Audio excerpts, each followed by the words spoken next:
down this exercise, I bet you probably wondered when this was coming. At least some of you probably were. Listen, I get that most people write a business plan so that they can borrow money from like a bank. But the reality is that the word business plan is a lot more flexible than you think it is. And mainly it's the idea of making a plan for what you're going to do with your business and why you're going to do it.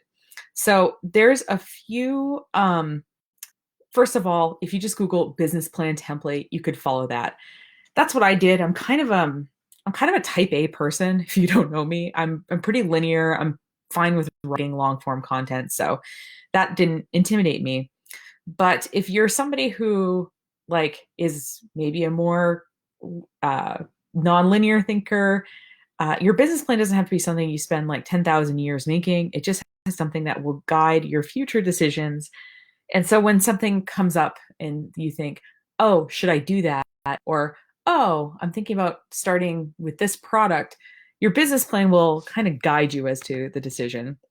So first of all, you can, like I said, Google, like there's the summary, there's the, analysis, there's the, where you outline the problems you're solving, you talk about the competition, that kind of thing. But I thought that some of these that I'm going to talk about today are another way to plan your business. And whichever one of these, or if something else resonates with you, just do that.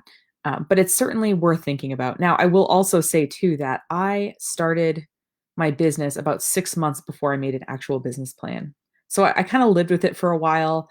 I tried different things, and then I was ready to think about it. What I did was I started the business maybe in January, and then I quit my job in May, and I took a part-time job. So it was a pretty laid back. It was like I was a front desk person at a breakfast. So I spent time folding laundry, checking guests in, but I also had some downtime. So I redid their website, and I also started reading all these business books to write my business plan. And it's so cute. Everyone at the B&B thought I was, first of all, these people, by the way, I don't know. I know you've only seen a couple videos of me.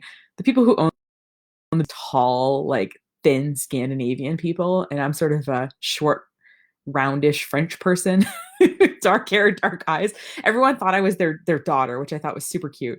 But they also thought I was in college at business school. But I was just planning my business. Um, I'm into that stuff. If you're not, that's okay. So here is one thing. Now, do I think you need to like become a subscriber to like use this? No, but as you see here, it's basically a guess there's a 30-day trial for this thing. So I guess you could just sign up for it if you wanted. But you could make this easily on a piece of paper or an Excel spreadsheet. You see it says like problem, solution, like your key metrics, which is like, uh, your unique value proposition, your unfair advantage, your channels, customer segments, cost structure, and revenue streams. So this is basically a one-page business plan. And I guess this software would allow you to collaborate with multiple people on it. But I don't see, like I said, why you couldn't just make this and do that. So I guess key metrics would be like how you were being successful. That would be the one I would have to look up. See, these words don't mean something to you. You can look them up and someone will have thought through this. So I liked this because if you're a more person or you just need a one-page thing, this is something. Look, if it says Lean Canvas solves this problem in under 20 minutes. And what are we doing, guys? Like, talk about Kismet. Uh, so the other thing too that I read a few places was about this exercise by this author. And I guess this is part of a book. So I guess if you wanted to read the whole book, you could, but it looks like this painted picture vision exercise is a little bit more, like what is possible. So this is a little bit more.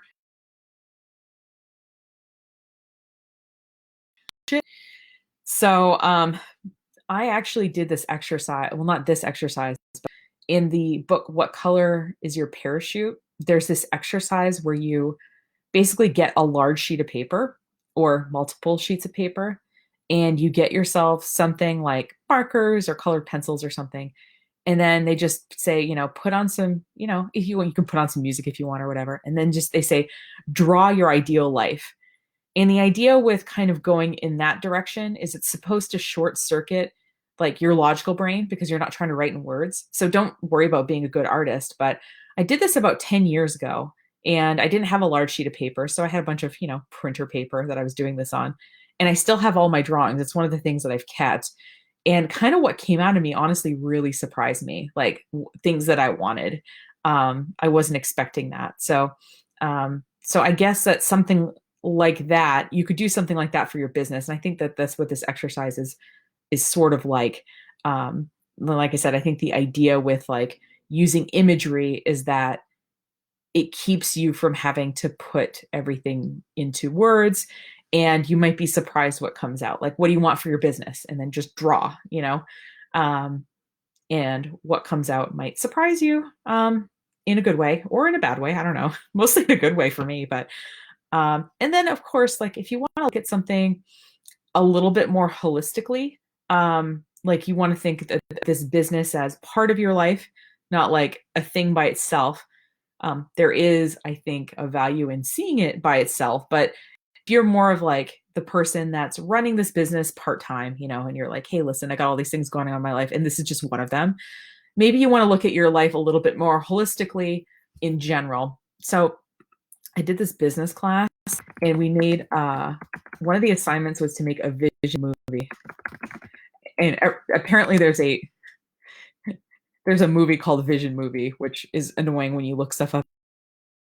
That you make like almost like a little trailer of what you want your. Of course, it's bringing up this movie.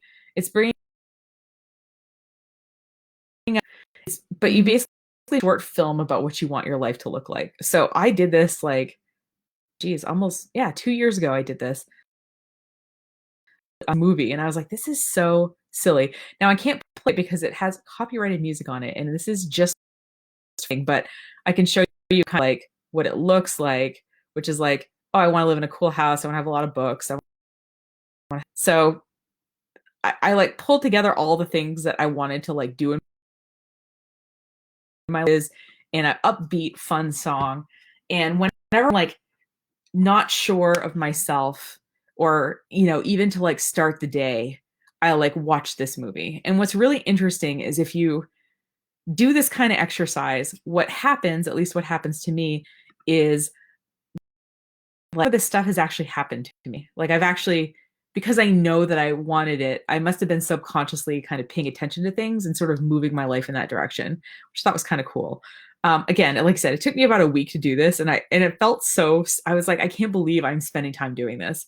I don't know. Maybe that'll feel like, I don't know. That's what I feel like sometimes when I do artistic stuff. I'm like, oh, what am I doing? I should be, and I live in a society, I get, that is forcing me to be productive. But point being, there's lots of alternatives to the planning rather than sitting down and writing a 20-page document that you're going to present to a loan officer to get a loan.